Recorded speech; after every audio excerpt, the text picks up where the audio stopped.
Is it an epic or epic failure? The Big Review.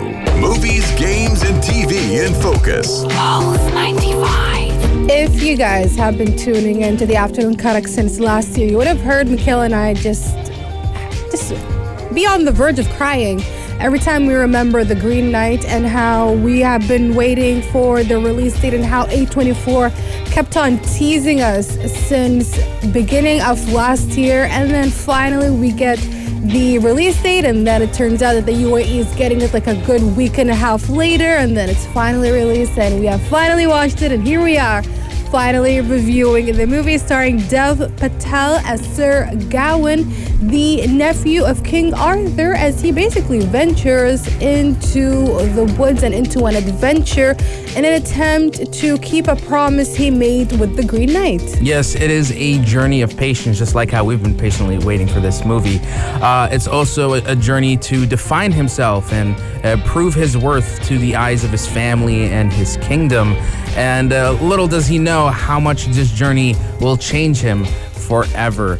And let's just first talk about in terms of how the movie sets itself. Everything from the mist to the tone of color. Goodness, the colors. The music. The colors. I've been sitting there. When I finished that movie, I was sitting with my friend and I was like, I need to think about the colors. My friend was like, what? I'm like, no, I'm trying to figure out the colors. What do the colors mean? Because we know obviously the greens, there was a lot of greens associated with the Green Knight, the greenery, etc.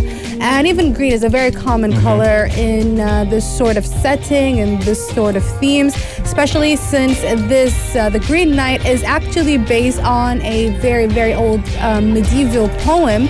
So it kind of fit with the motif, but then the yellows, the reds, the blues, those were the ones that were confusing me a little bit. Yeah. Like I wanted to figure out what exactly were they trying to indicate, because the interesting thing is I obviously did not go and read the poem because I cannot read medieval English, but I did actually look it up and was reading through it and searching through it. There were some big differences, especially because obviously it's A24, but the difference is how Dev Patel, basically, they made Sir Gawain and made sure that Dev Patel brought out the humanity in him. Because when you talk about King Arthur and the Knights of the Round Table, you think about valiant, you think about power, strength, bravery. And if you read the poem, you'd know that it's all about how Sir Gawain was like, I'm going to do this, I'm super strong, I'm going to keep up with my, I'm a true knight.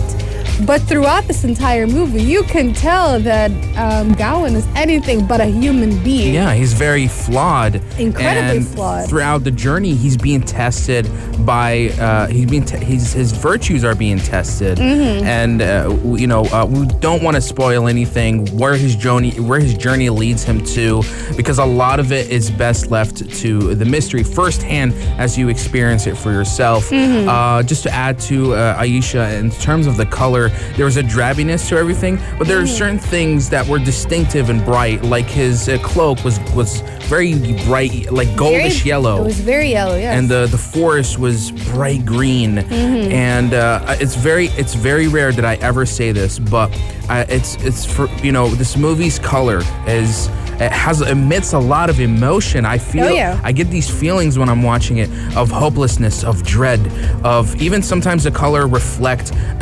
maybe a danger ahead, or this sense of sadness or loneliness. How it goes from immediate blue to red, and it's like, oh my God, yes, it's so that change of color. So dreamy. It's such a dreamlike experience for the first time when you watch this movie. It definitely feels like it's not on this earth. Like there is, I don't mean it's like, oh, it's very alien-like, but it just like Mikail said, it transports you to a magical realm, which is very interesting because there are some very obvious religious motifs in addition to the magic realism that was apparent throughout the movie. And those colors is where the whole magic is. That's where the essence of the movie. Even though a lot of times throughout the movie, there wasn't much happening. It's just him riding through the forest, and even the small things that happen here and there, you can feel how minuscule they are. And what I mean by that is that usually when there is an action scene in any sort of movie, you feel the action, you feel the movement, you feel the sense of urgency. But here, you're very detached. You're watching from afar as Gawain just basically has to make those decisions.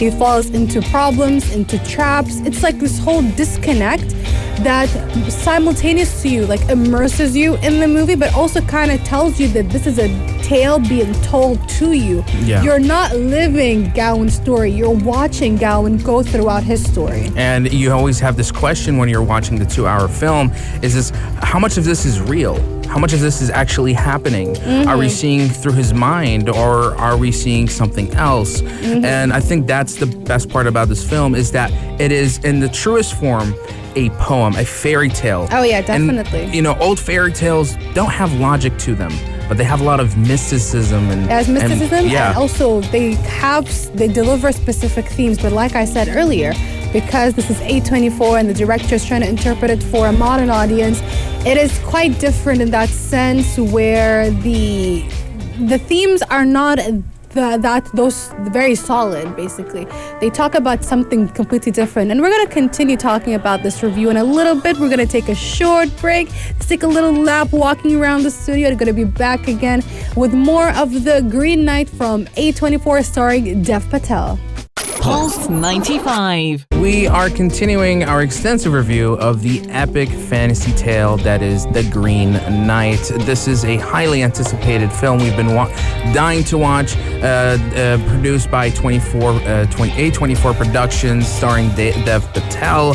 We've been talking a lot about the elements of this movie in terms of cinematography, in terms of the character, in terms of the acting itself, and even the colors. And now I think we should talk a little bit about that music, the soundtrack, and how it complements the film itself. For me, the way I saw it was like very old, churchy kind of music. It's your of typical, medieval times, it's very typical medieval sort of interpretation, or high fantasy interpretation of this sort of music. But for me, it's the silence.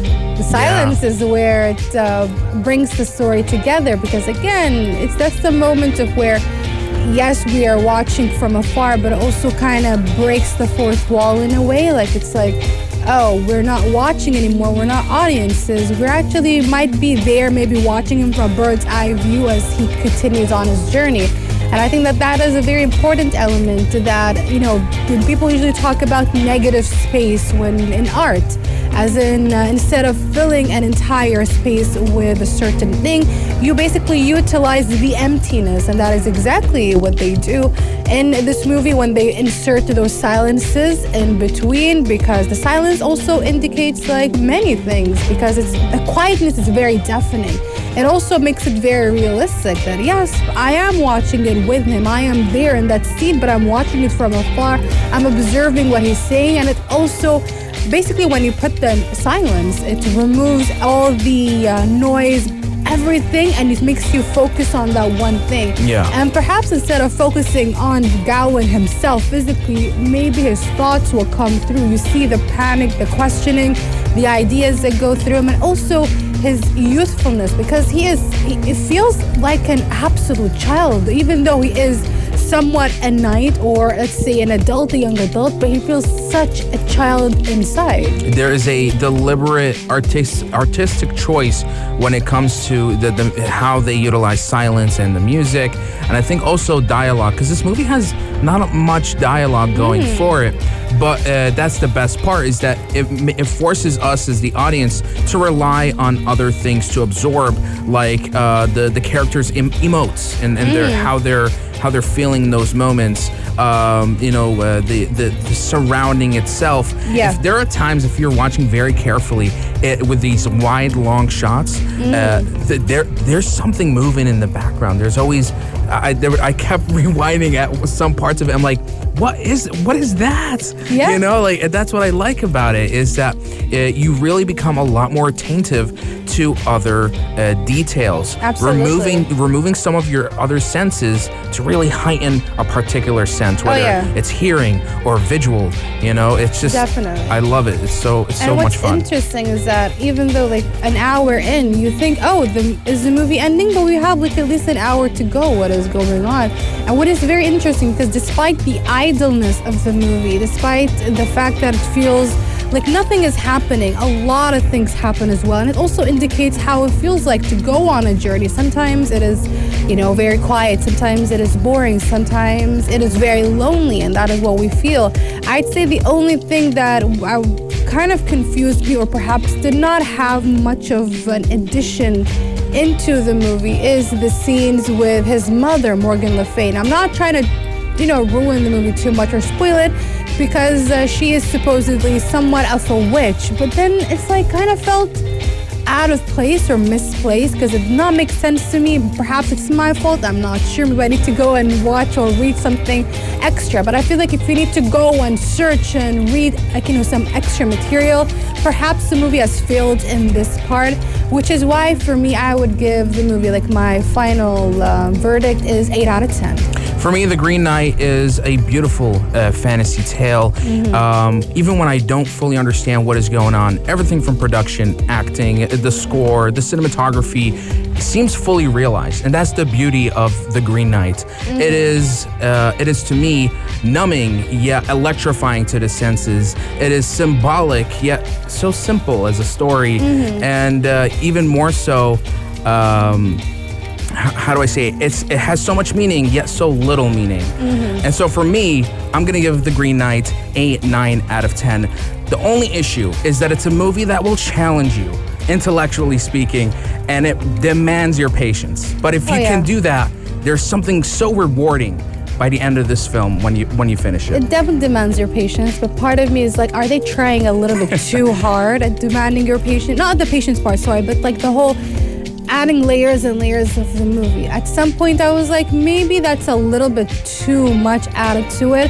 Maybe it could have been a little bit simpler. Again, I'm not saying that, the colors, I loved every bit of it. I loved the background, the scenery, like I said, the silence, the dimensions to the movie.